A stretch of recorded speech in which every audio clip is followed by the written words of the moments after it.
Welcome to the world of amazing, extinct animals.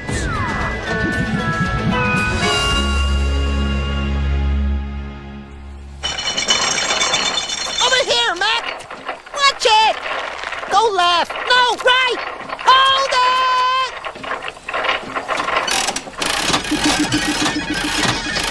it! Rats! We'll never get this museum to open on time! Hey, excuse me, ladies and gentle ducks. We're not open for another 20 minutes. Who let you guys in? Hi, Henry. The museum's looking great. Oh, it was you. I should have known. Sorry, we just couldn't wait to see your new museum. So, what's it all about? It's called the Natural Henry Museum, and it's all about the most amazing, handsomest animal in the whole world. Which is? Me! Don't you think this is all a little egotistical, Henry? Egotistical? I don't even know the meaning of the word. It means you have a big head. I just want to make sure that all the little lizards still to come, even 1,000,000 years from now, will get the chance to know all about me. What kind of car I drove, vroom, vroom, what I like to wear, which is my best side, and what I ate. You know, you're not the first animal to leave a record for future generations. Many extinct animals have done just that. Stinky animals? Extinct animals. Species that aren't alive anymore, when there are none left, all gone. Then how do you know about them, smart guy? Countless thousands of animals aren't around anymore, but many of them have relatives that are. They're a living record of species long extinct. This monitor lizard may be the biggest in the world now, but an extinct lizard was once twice its size. So why not show it? Oh, they disappeared long before TV cameras came along. Also gone is the ghost wolf, which was much smaller than modern wolves. Maybe it wolfed down something bad. Some extinct animals had the features of more than one of their relatives living today. The quagga had the back end of a horse and the front end of a zebra. That's amazing! Why can't we see one now? Sorry, Henry. You see, animals that are extinct were once perfectly suited to their living conditions. Yikes! Problem is, conditions change. Sometimes the climate's to blame. Sometimes other animals. One animal has caused thousands of extinctions. Humans. Hey, put that down! It's dangerous! Thanks to people, countless species have disappeared due to loss of homes, accidents, or hunting. The manatee had a relative called Stella's sea cow, hunted to extinction by sailors. They might just be hiding somewhere. When an animal hasn't been seen for over 50 years, it's considered extinct. So things don't look good for species like the Jamaican iguana, a lost relative of this guy. Sometimes I wish my relatives would get lost, but not forever.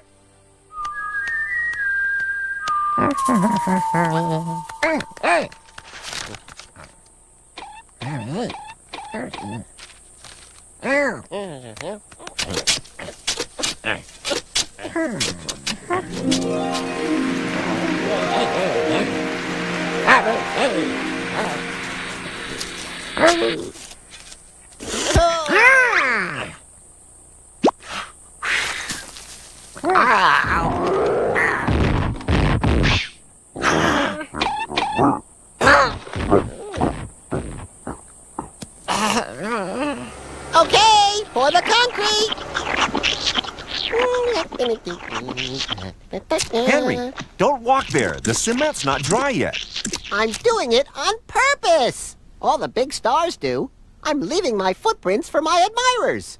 Once they dry, they'll last forever. How long are you supposed to stay in there? Oh, just a second or two. I knew it. Oh, no! It's dry! I'm stuck! Get me out of here!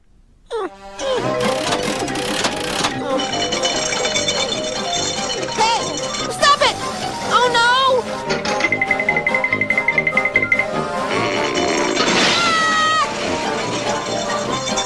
Careful! Let me down!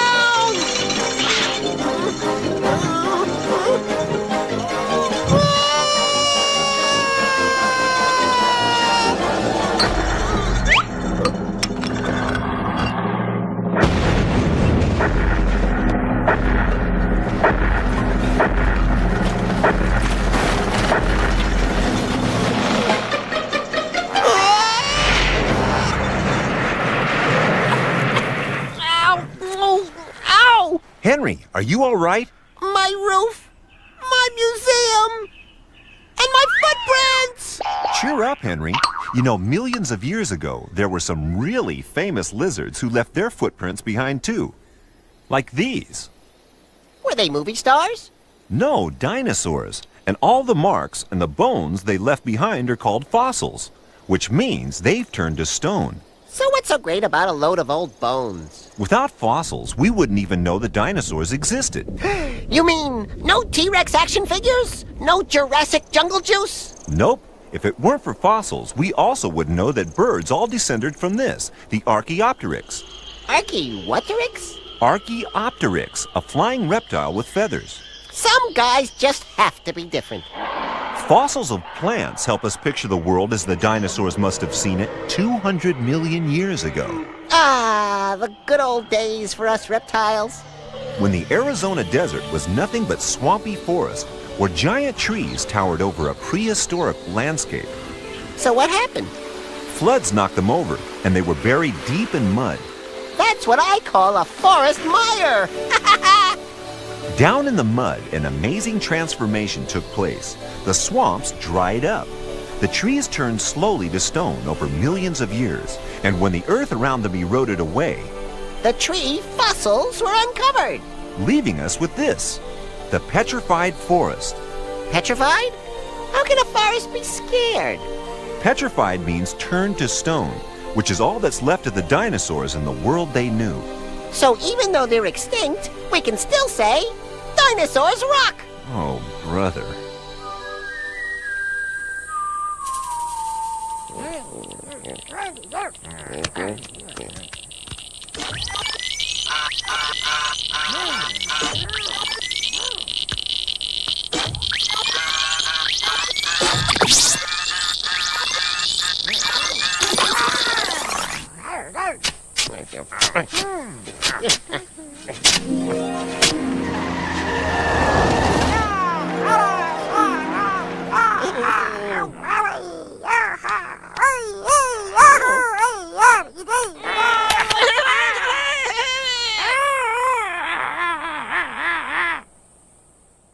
We need a new roof built. Bring in the elephants. Call the beavers. But whatever you do, Tuesday, stay out of the art gallery. You've done enough damage. You've got an art gallery too? Oh, yeah. Is this it? Welcome to my collection of reptilian masterpieces. First, we have the Mona Henry, painted by Leonardo da Lizard. Isn't it beautiful? They don't paint them like that anymore. The eyes follow you around the room.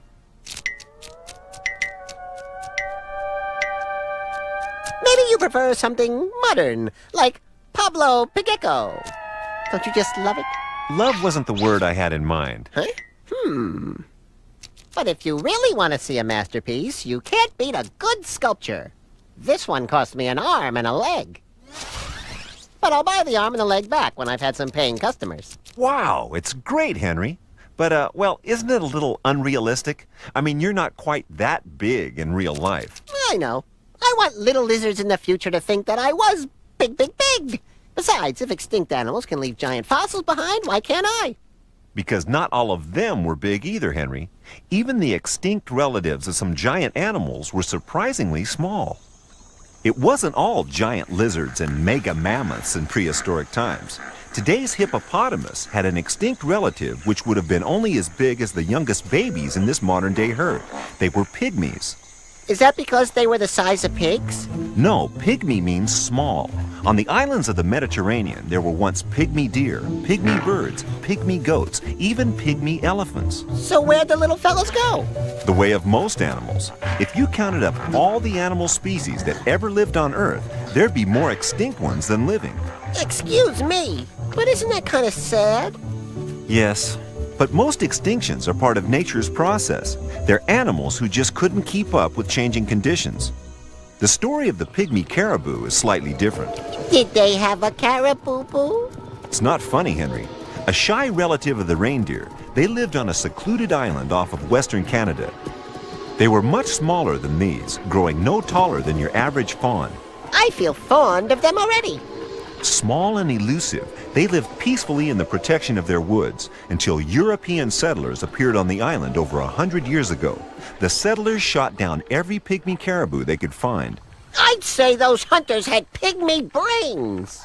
In those days, most people didn't understand the importance of conservation, but now they do, and things are finally changing. But it's too late for those poor little deers.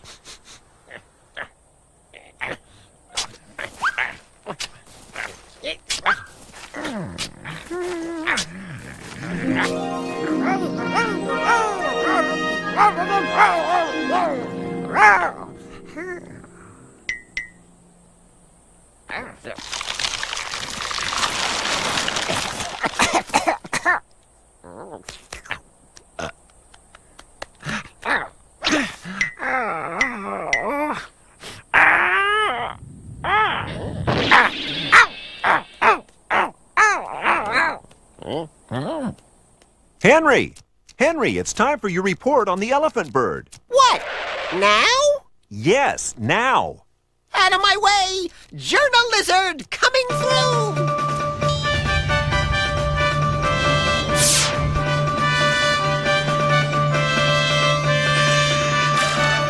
Hey, tree frog gets frog in his throat. And giraffe discovers amazing new toothbrush bird.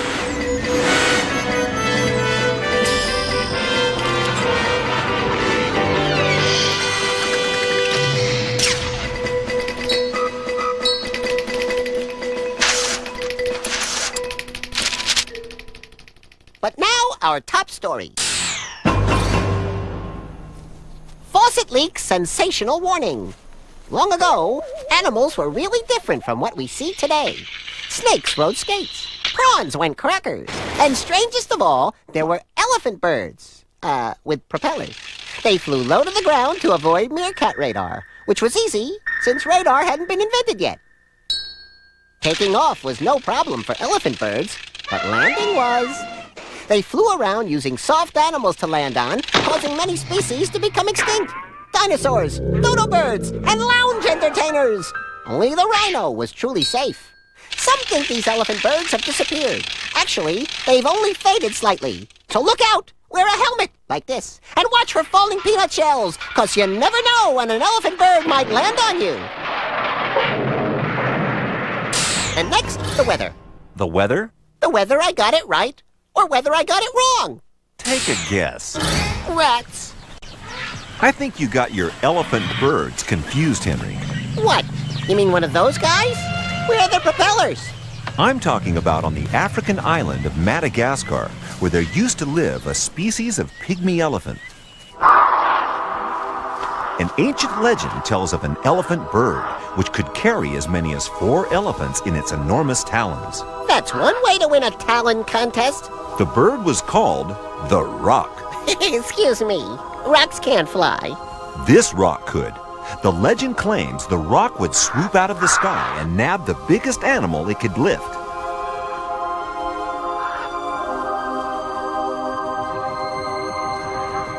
Hey, you guys! Who wants a free rock ride? Then it would take them back to its nest and eat them. Don't look at us. You're an elephant bird. Go hunt for elephants. It may be that tales like this were invented to help people explain why some animals became extinct. Like the pygmy elephant. Right. Or maybe it's true. There was a rock, mighty hunter of the sky, who got so hungry he could eat a whole elephant. Well, Henry, most myths are based on some truth, and once there were some very large birds on the island. It's unlikely they ate elephants, though. Bet I know how they would have liked it if they did. How? On the rocks. Oh.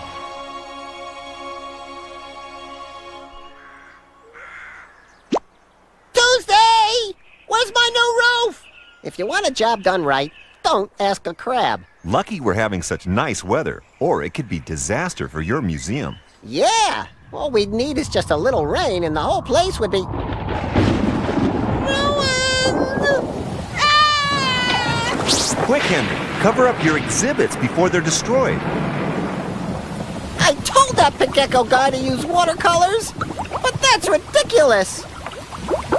Oh no! This bad weather is wrecking everything! My museum, it's a disaster! Don't you think you're exaggerating just a little, Henry? Hey, you aren't opening a narrator museum in 10 minutes. Yikes, look at this. Animals all have to put up with a little rainy weather. Your customers should be used to it. What if it doesn't stop? Well, major weather changes can cause problems. Yeah, like wet seats in the snack bar. I'm talking about flooding that ruins habitats, driving animals to extinction. So this is much better. Don't count on it, Henry. When rains won't come, animals go thirsty. Get me some lemonade. With drought comes fire. More animal homes are lost. Proof that natural disasters can cause natural extinctions. Count on you to look on the bright side. Why don't they just move to new homes? People can often move away from a disaster, like a volcano. But many animals have no choice. Once their environment has been destroyed, that's it. In the last ice age, the whole Earth changed. It turned much colder, and most of the land became covered in ice. Many animals couldn't adapt. When the ice disappeared, the animals went with it, all due to natural causes. Talk about your hot and cold running weather. At least those walruses can handle the cold. Thank goodness for blubber. Right. Species that have adapted well to environmental changes can survive for millions of years. And I was worried I might lose customers before I even opened the museum. Don't worry, Henry. Okay, but I might install central heating, just in case there's another ice age.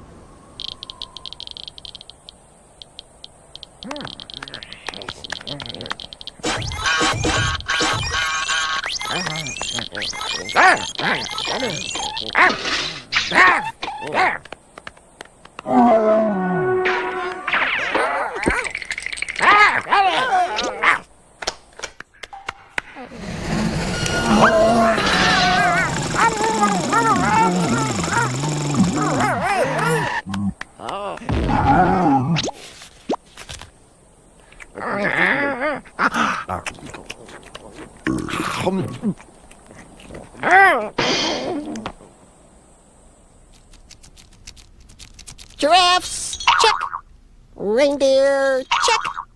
Tortoises, check. That's a good idea, Henry. What? Having different entrances for different animals. It'll make everyone feel welcome to your museum. Yeah. Birds. I hope I didn't forget one for the... Oh. Birds, check.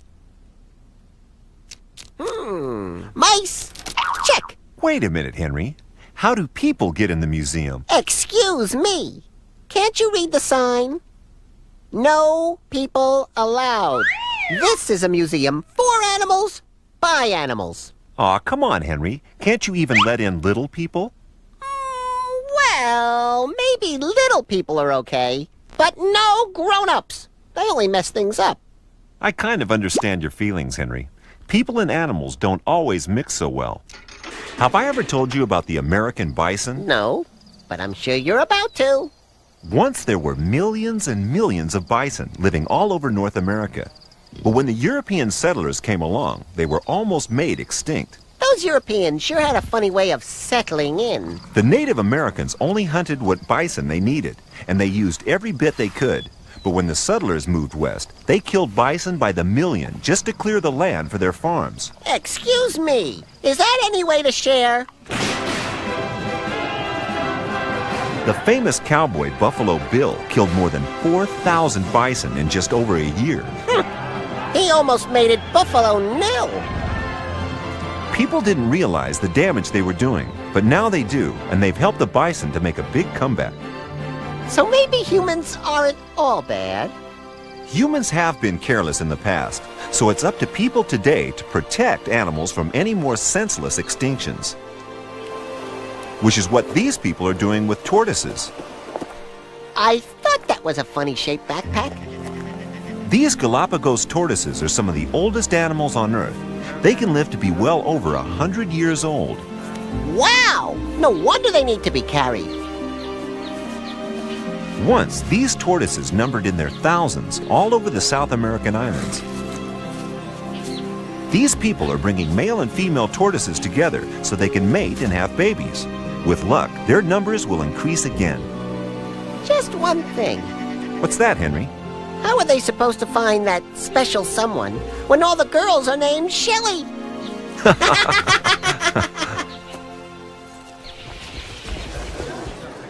And now, ladies and gentle lizards, it's time for Henry's amazing Golden Gecko Award. The winners of my all-time best extinct animals are... In third place, the Tasmanian emu, who sadly couldn't be here this evening. The award is collected by his Australian cousins on his behalf. The last survivor fell into his owner's swimming pool and drowned. It just goes to show, feathers and water don't mix. Second place award is received by a relative of the late St. Stephen's wren, a little bird whose remaining population was eaten up by a lighthouse keeper's cat. But never fear, tonight's Golden Gecko Award for distinction in the face of extinction goes to the tarpan. No, it's not a pan full of tar. Tarpans were a direct ancestor of the modern-day horse. They were small, slim, fun-loving creatures which had the bad luck of also being pretty delicious to eat. Or so thought the people who just couldn't get enough of them. By the year 1900 or so, they had spun out of existence. But extinct isn't always forever. All the genetic information, which made the tarpan happen, is still going around in the horses of today.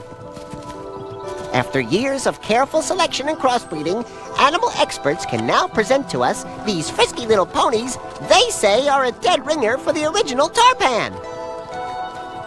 An amazing happy ending. And we can now see for ourselves. The tarpan is intelligent and graceful. Plus, it's especially attractive when photographed in slow motion at sunset. So, for going over the brink, becoming extinct, then climbing back into the rink. Here you go, tarpan. This golden gecko's for you. Henry, it's time. The museum is opening in 2 minutes. Shouldn't you be getting ready? Just a few last-minute touches to the most important room. Which one? The gift shop! Look, I've got cool toys and yummy candies and this great toy car and, loads of stuff. Honestly, Henry, I can't understand why you're so concerned about being remembered like this. Are you kidding? What if us lizards became extinct too? Ever since the dinosaurs went, we've been pretty sensitive about that sort of thing. Okay. I guess I understand your concern. But there's really no shortage of lizards at the moment. How do you know? Have you seen the line outside? Wow! I haven't seen so many lizards in all my life. See, Henry? At least some amazing animals don't have to worry about becoming extinct. Thanks for coming, everyone. Okay, kids, form a straight line. Welcome to the Henry Museum.